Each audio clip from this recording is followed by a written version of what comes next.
அன்பிற்குரிய மாதா தொலைக்காட்சி நேயர்கள் அனைவருக்கும் என்னுடைய அன்பான வணக்கங்கள்.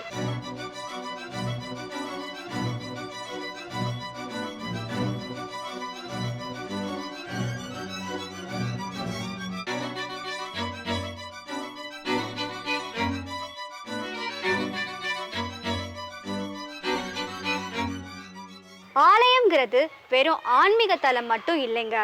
அடித்தட்டு மக்களுக்கான சமூக பொருளாதார முன்னேற்றத்திற்காகவும் ஆனதுதான் அப்படிங்கிறத நிரூபித்து சமூக புரட்சியையே ஏற்படுத்தி ஒரு ஆலயமாக உருவாக்கப்பட்டு இன்னைக்கு தமிழ்நாட்டோட 7வது பசிலிக்கா அப்படின்னு தரம் உயர்த்தப்பட்டிருக்கிற தூய மரியன்னை பசிலிக்காவை பற்றி தான் நம்ம இன்னைக்கு பார்க்க போகிறோம். வாங்க போகலாம்.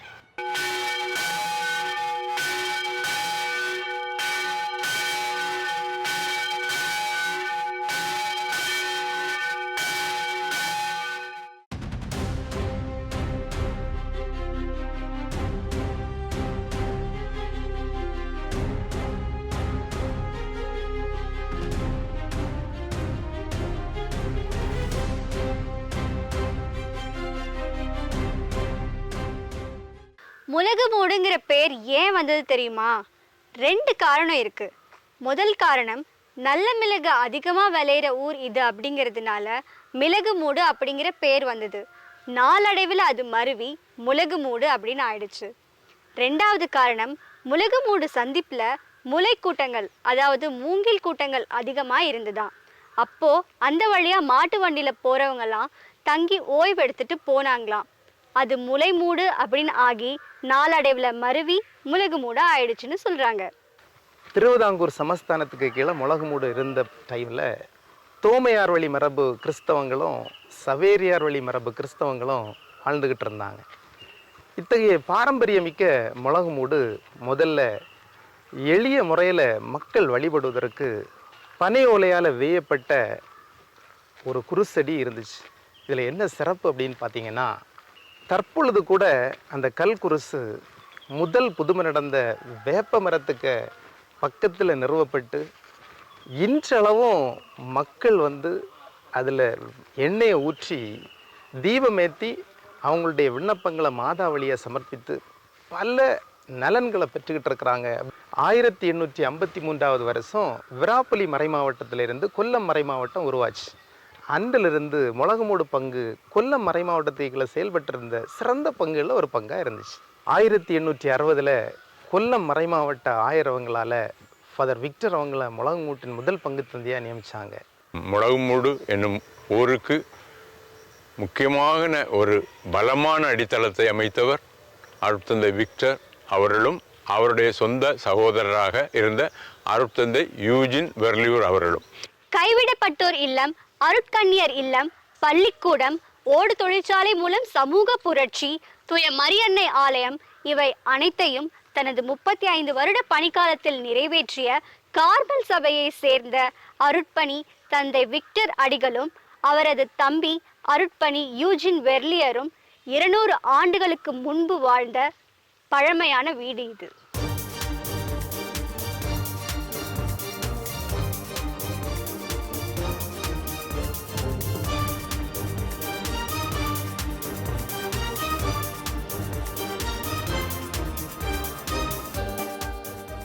இவர்கள் இருவருமாக முலகுமூட்டை மிகவும் முன்னேற்றினார்கள். அவர்கள் முலகுமூடு சந்திப்பை ஒட்டி வாங்கிய 42 ஏக்கர் நிலத்தில் சுமார் 16 ஹெக்டேர் நிலத்தை ஆலயம், மடத்தில் உள்ள சிற்றாலயம், கோபுரம், அவர்கள் தங்கியிருந்த பாறை வீடு, இவை இனி ஓட்டு தொழிற்சாலை, இவை அனைத்தையும் அமைத்து சிறப்பாக பணி செய்தார்கள். இதற்கு மேலாக அவர்கள் ஆற்றிய சமூக பணி மறக்க முடியாது. 1862, 88 ஆகிய காலகட்டங்களில் காலரா மற்றும் வைசூரி தொற்று நோய்கள் ஏற்பட்டு ஆயிரக்கணக்கான மக்கள் கைவிடப்பட்டவர்களாக அனாதையர்களாக ஆக்கப்பட்டார்கள். அவர்களுக்காக ஒரு அனாதை இல்லத்தை தந்தை அவர்கள் முலகுமூட்டில் ஆரம்பித்தார்கள். இது இந்த மாவட்டத்தில் இதற்கு முன் யாருமே செய்யாத ஒரு அரிய காரியம். இந்த அனாதை இல்லம் 1000 அனாதைகளுக்கு உணவு ஊட்டி வந்தார். அதற்காக கட்டடங்களை எழுப்பி அனாதை இல்லத்தை சிறப்பாக நடத்தினார். இது சாதி சமய வேறுபாடின்றி அனைவரையும் இதற்குள் அவர் அரவணைத்தார். அனாதை இல்லத்தை நடத்துவதற்கான பொறுப்புகளுக்காக பெல்ஜியத்திலிருந்து Maria Louise de Meester, Maria Ursule, இந்த 2 அருட்கன்னியர்களையும் அவர் அழைத்தார்.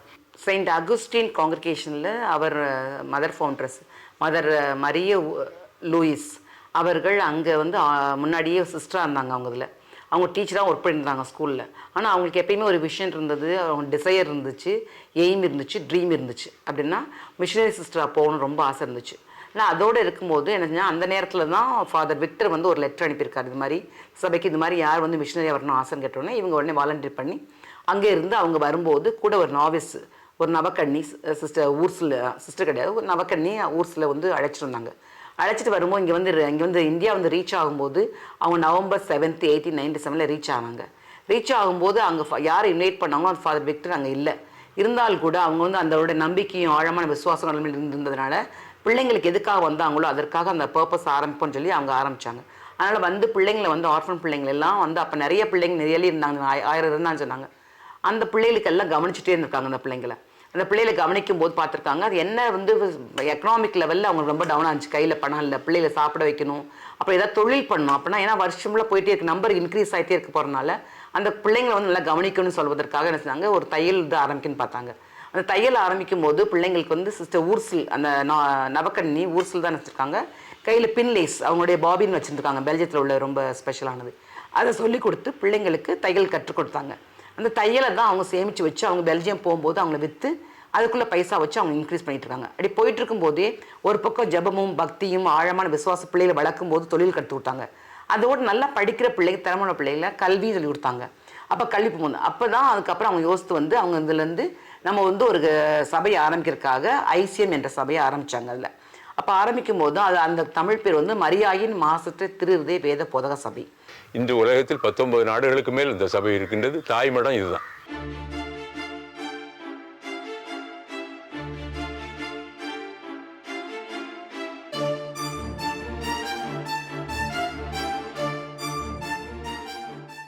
அக்காலத்தில் சமூகத்தில் திருவிதாங்கூர் அரசாட்சியின் கீழ் இருந்ததினால் குமரி மாவட்ட மக்கள் அடக்குமுறைக்கு ஆளானார்கள்.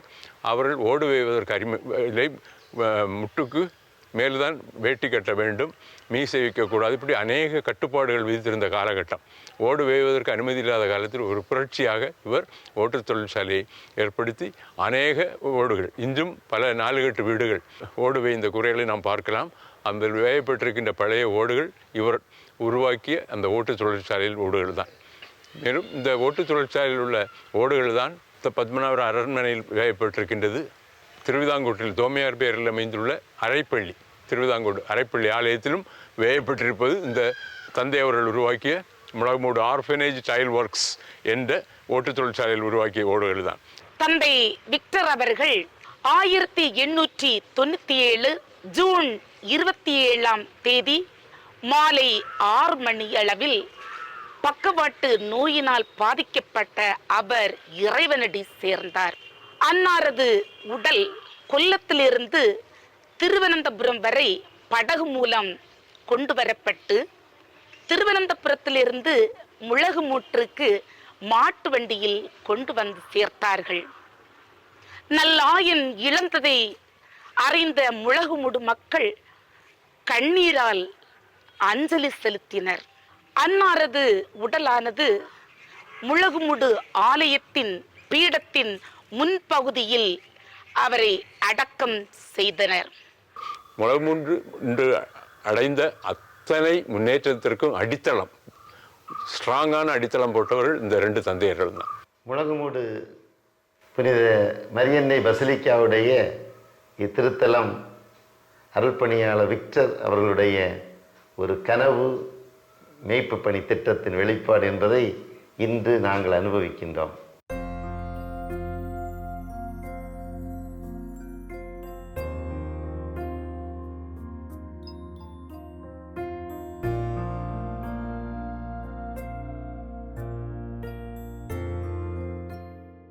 ஆயிரத்து 860 ஆண்டு அக்டோபர் மாதத்தில் பெல்ஜியம் நாட்டை சேர்ந்த கார்மல் சபை குருவான விக்டர் வெர்லியூர் முழகுமூட்டிற்கு வந்தார்.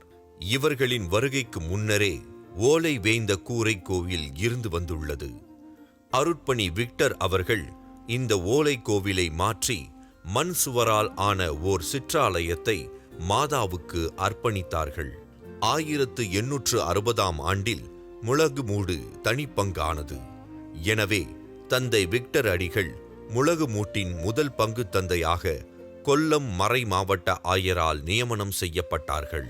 அருள் தந்தை விக்டர் அவர்களால் அமைக்கப்பட்ட சிற்றாலயம் 1902இல் விரிவுபடுத்தும் போது கூரைக்கு தேவையான ஓடுகள் மற்றும் செங்கற்கள் தந்தை விக்டர் அவர்களால் நிறுவப்பட்ட தொழிற்சாலையினின்று எடுக்கப்பட்டவை.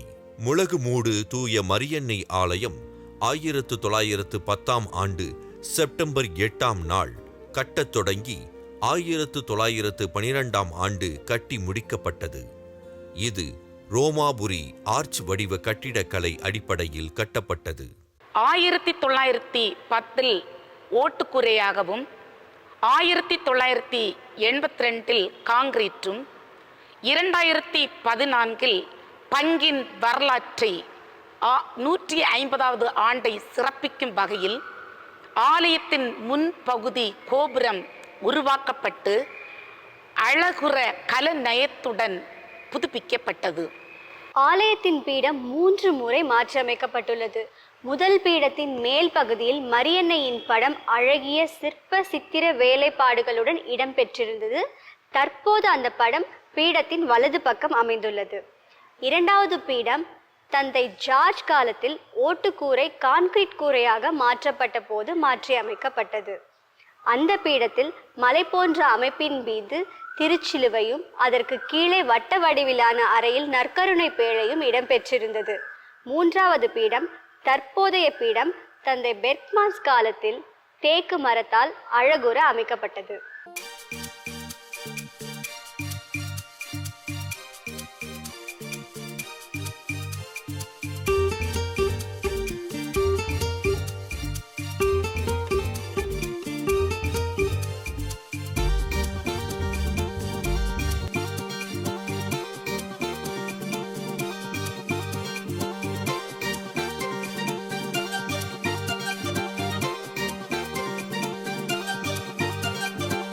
ஆலயத்தினுள் வைக்கப்பட்டுள்ள 8 அடி உயரமும் 4 அடி அகலமும் உடைய மரியன்னையின் புகைப்படம் தந்தை விக்டர் அடிகளார் அவர்களால் பெல்ஜியத்தில் இருந்து வரவழைக்கப்பட்டது. இது பலவகை பச்சிலை சாறுகளினால் உருவாக்கப்பட்ட வண்ணத்திலிருந்து வரையப்பட்டது. 300 ஆண்டுகள் கடந்தும் இன்றும் புதிது போல் காட்சியளிக்கிறது. இன்று இது ஆலயத்தின் வலப்பக்கம் வைக்கப்பட்டுள்ளது.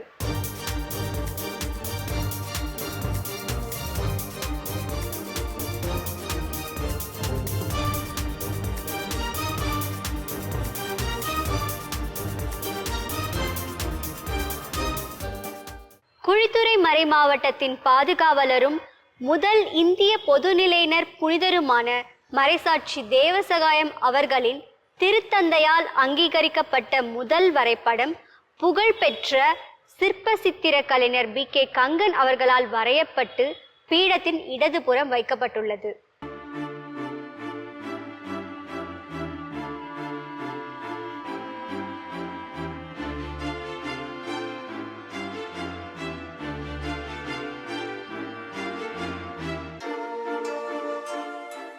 பீடத்தின் இடப்புறம் ஒரு சிறிய கதிர்பாத்திரத்தில் மறைசாட்சி தேவசகாயம் பிள்ளை அவர்கள் பயன்படுத்திய தலைப்பாகை துணியின் ஒரு சிறிய பகுதி மக்களின் வணக்கத்திற்காக வைக்கப்பட்டுள்ளது.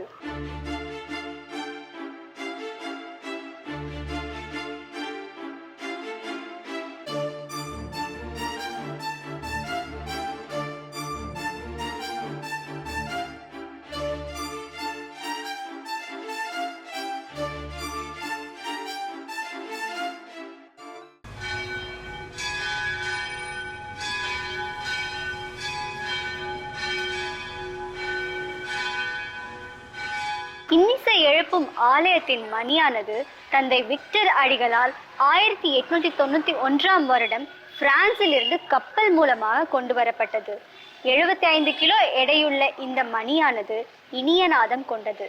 இதன் முன்புறம் மாதா தன் கையில் குழந்தை இயேசுவை வைத்திருப்பதை போன்ற திருவுருவப் படமும் பின்புறம் 1891ஆம் வருடம் பிரான்ஸ் என்ற எழுத்துக்களும் பொறிக்கப்பட்டுள்ளது. 9/6/2013 அன்று புதுப்பிக்கப்பட்ட ஆலயத்தில் கோபுரத்தில் பழைய மணிக்கு அருகில் புதிதாக உருவாக்கப்பட்ட மணி தொங்கவிடப்பட்டது. இது கேரளாவில் மானார் என்ற இடத்தில் 136 கிலோ எடையில் உருவாக்கப்பட்டது. பங்கின் 150 ஆண்டு ஜூபிலி மற்றும் ஆலயத்தின் 100ஆம் ஆண்டு ஜூபிலியின் போது அன்னையின் திருவுருவ படத்தில் அமைந்த மாதிரியை முன்மாதிரியாக கொண்டு குமிழ் மரத்திலான சொரூபம் சேர்த்தலாவிலிருந்து கொண்டு வரப்பட்டு ஆலய கோபுரத்தில் நிறுவப்பட்டுள்ளது.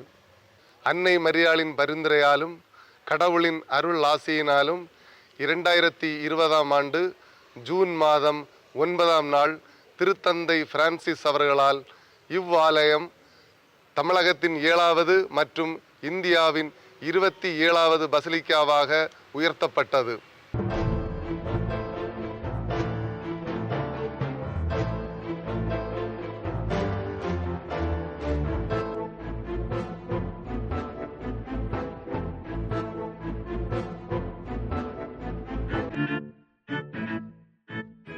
தூய மரியன்னை பசிலிக்காவாக அறிவிக்கப்பட்டவுடன் ஆலயத்தை சுற்றிலும் வளாகங்கள் அழகுபடுத்துவதற்காக வண்ண கற்களால் அலங்கரிக்கப்பட்டு இயேசுவின் 14 நிலைகளையும் சிலுவை பாதையின் 14 நிலைகளையும் அழகுற அமைக்கப்பட்டது.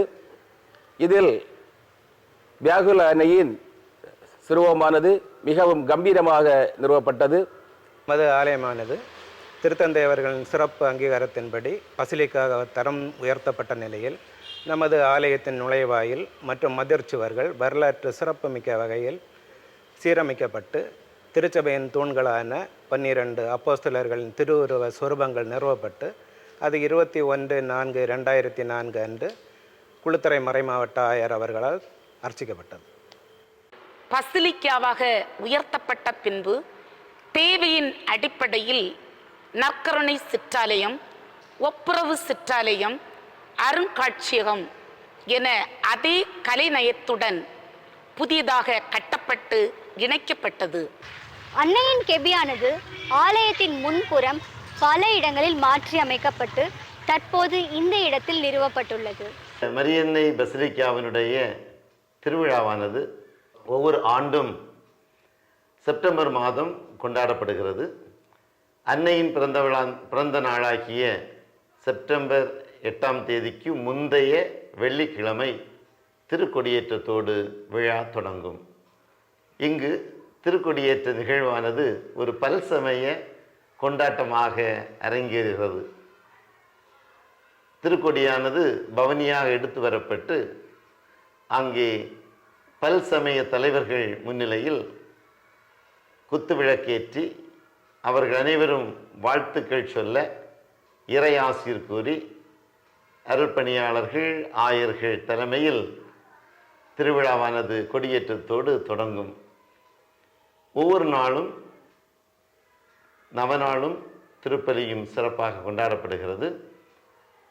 கடைசி 3 நாட்கள் சிறப்பு தேர்பவனி ஒவ்வொரு நாளும் நடைபெறும். 6ஆம் திருவிழாவின் போது சகா அன்னையினுடைய திருப்படமானது பவனியாக முக்கிய பிரதான சாலைகள் வழியாக எடுத்து செல்லப்பட்டு ஆயிரக்கணக்கான மக்கள் அணிவகுத்து அந்த நாள் தேர்ப்பவனி மிகச் சிறப்பாக நடைபெறும். 8ஆம் திருவிழா, 9ஆம் திருவிழா, 10ஆம் திருவிழா ஆகிய நாட்களும் மக்களுடைய வாழ்வில் மறக்க முடியாத அனுபவங்களை பெறக்கூடிய தேர்ப்பவனிகள் நடைபெறுகிறது. சுமார் 55 ஆண்டுகளுக்கு முன்னால் தூய மரியன்னை பசிலிக்கா வளாகத்தில் பௌர்ணமி நாளன்று காலரா நோயினால் பாதிக்கப்பட்ட ஒரு தம்பதியர்கள் உயிர் பிரிகின்ற தருவாயில் அன்னை மரியாள் அவர்களுக்கு காட்சி கொடுத்து அந்த நோயினை சரி செய்தார்கள். இந்த திருக்காட்சியை அன்றைய பங்கு தந்தை அருட்பணி வர்கீஸ் அவர்கள் கண்டார். அதன் நினைவாக அவர் இந்த ஆலய வளாகத்திலே ஒரு வேப்ப மரத்தினை நட்டார். அந்த வேப்ப மரமானது இன்றும் ஆலய வளாகத்திலே கம்பீரமாய் காட்சியளிக்கிறது. அதன் நினைவாக ஒவ்வொரு பௌர்ணமி நாளிலும் நமது பசிலிக்கா வளாகத்தில் காலையிலும் மாலையிலும் ஜெபமாலை, நவநாள் திருப்பலி, நற்கருணை கொண்டாட்டம் மற்றும் நோயாளர்களுக்கு திரு எண்ணெய் பூசி ஜபிக்கப்படுகிறது. இவ்வாறு இந்த பௌர்ணமி நாள் சிறப்பு வழிபாடு நமது பசிலிக்காவில் சிறப்பாக கொண்டாடப்பட்டு வருகிறது.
இந்த பௌர்ணமி வழிபாட்டில் குமரி மாவட்டத்திலிருந்து மட்டுமல்லாமல் அண்டை மாநிலமான கேரளாவிலுமிருந்து பல்வேறு மக்கள் கலந்து கொண்டு அன்னையின் வழியாக இறையாசிர் பெற்றுச் செல்கிறார்கள்.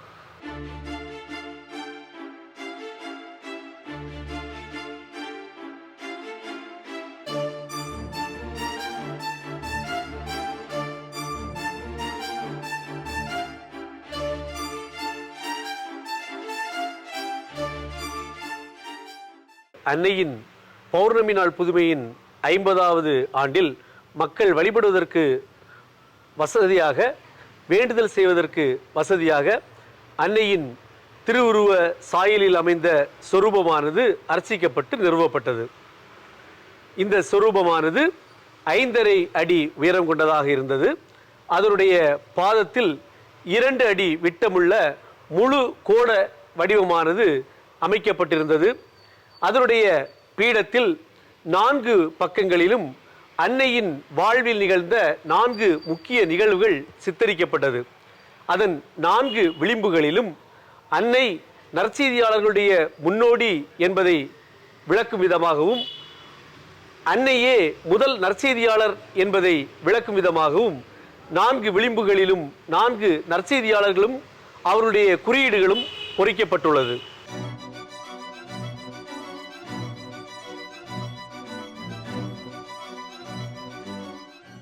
இங்கு ஒவ்வொரு பௌர்ணமி நாளிலும் வந்து செல்லக்கூடிய மக்களுடைய விசுவாச நம்பிக்கை, இங்கு நடைபெறக்கூடிய எண்ணற்ற புதுமைகள், இவைகளை மக்கள் தங்கள் வாயால் அறிக்கையிட்டு ஒவ்வொரு மாதமும் எண்ணற்ற மக்களை அழைத்து வருகின்றார்கள்.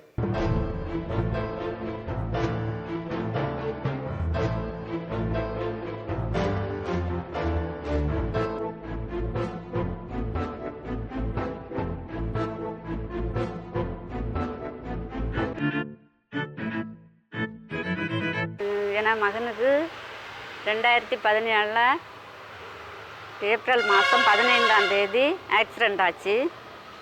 அது பெரிய ஆக்சிடெண்ட்டு, தலையில் சரியான அடி. பிறகு அது ஒரு ஈஸ்டர் நாள். அந்த நாள் நாங்கள் கோயில் வர்றதுக்கு எல்லோரும் கிளம்பி அந்த இதில் இருக்க நேரம் எங்களுக்கு ஒரு ஃபோன் வருது. வேலைக்கு போயிருந்தோம். வேலைக்கு போயிட்டு வர வழியில் தான் இந்த ஆக்சிடெண்ட்டு நடந்தது. அப்போ எங்களுக்கு ஃபோன் வந்ததான் நாங்கள் கோயில் வரதை மறந்து நாங்கள் ஆஸ்பத்திரிக்கு கிளம்பி அங்கே போச்சுல அவனுக்கு எதுவுமே இல்லை. அவனுக்கு கல்யாணம் முடிஞ்சு 3 மாதம் தான் ஆவி இருந்து. நானும் என்ன மருமகளும் இன்னும் ஒரு ஆளும் எங்கள் கூட உண்டு. நாங்கள் ஆட்டோ பிடிச்சி நாங்கள் எங்கேருந்து போச்சுல எங்களுக்கு இங்கே கோயிலில் பூசை நடந்துகிட்டு உயிர்ப்பு பூசை. அப்போ நினச்சிட்டு போகிறோம், அம்மா எனக்கு பிள்ளை நீங்கள் மீட்டு தரணும் அம்மா, எனக்கு பிள்ளை உயிரோடு என்ன வேணாம்னு சொல்லிட்டு நான் போனேன். போய் அங்கே நாங்கள் 1 மாதம் ஆஸ்பத்திரியில் இருந்தோம். அவனுக்கு ஆப்ரேஷன் தலையில் முடிஞ்சு கண்ணில் முடிஞ்சு எல்லாமே முடிஞ்ச பிறகு பிள்ளைக்கு மூளைக்காய்ச்சல் வந்துட்டு. மூளைக்காய்ச்சல் வந்து அவசர நல்ல சீரியஸ். அவனுக்கு ஆக்சிடெண்ட் ஆனதை விட மேலாட்டு அவனுக்கு உயிர் போகிற இதில் ஆவிட்டு. அப்போ நாங்கள் உடனே ஃபாதருக்கு ஃபோன் பண்ணி கோயிலாக மாதா டிவி ஃபோன் அடிச்சுட்டு நாங்கள் மாதா டிவிலையும் ஃபோன் பண்ணி நாங்கள் எங்களை வேணால் தனியாக ஒரு குழந்தைய வச்சு பாக்கியவில் தான் ஒரு இதில் வச்சு தனி ஐசியூவில் வச்சு வேணால் பார்த்துட்ருக்கோம். அப்போ எப்பொழுதுமே அந்த இதில் ஒரு டிவி உண்டு. இந்த மாதா டிவியும் நானே மருமகளும் தான் உண்டு. இதை நாங்கள் பார்த்துட்டே இருப்போம். இந்த ஜோமால சகல தான் ஆராதனை சகல தினையுமே நாங்கள் பங்கெடுத்துட்டோம்மா, எனக்கு பிள்ளை உயிரை தாருங்க இன்னும் கேட்டுட்ருக்கேன்.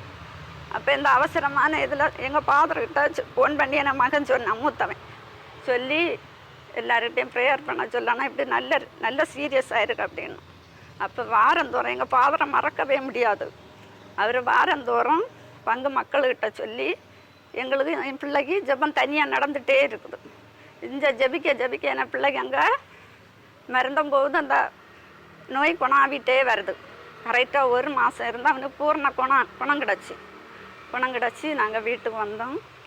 வீட்டுக்கு வந்து இப்போ பிள்ளை வேலையெல்லாம் போகிறோம். இப்போ ஒரு குழந்தை இருக்குது. ஆசீர்வாதமாக நாங்கள் வாழியோம். இந்த அற்புதத்தை செய்த இயேசுவுக்கும் மாதாவுக்கும் கோடான கோடி நன்றி.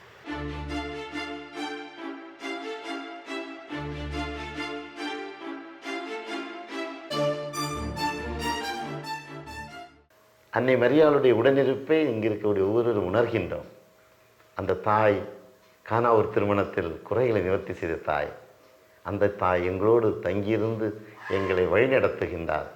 நீங்களும் வாருங்கள், அன்னையின் வழியாக நிறைவான ஆசீர்வாதங்களை பெற்று மகிழ்வோடு மன நிறைவோடு வாழுங்கள். God bless you. நம்பிக்கையோடு இங்கு வந்து வேண்டும் மக்கள் அனைவரும் அன்னையின் வழியாக எண்ணற்ற வரங்களை பெற்று செல்கிறார்கள். அதற்கு சான்று ஒவ்வொரு பௌர்ணமி அன்றும் இங்கு நடைபெறும் சாட்சி பகிர்வுகள்.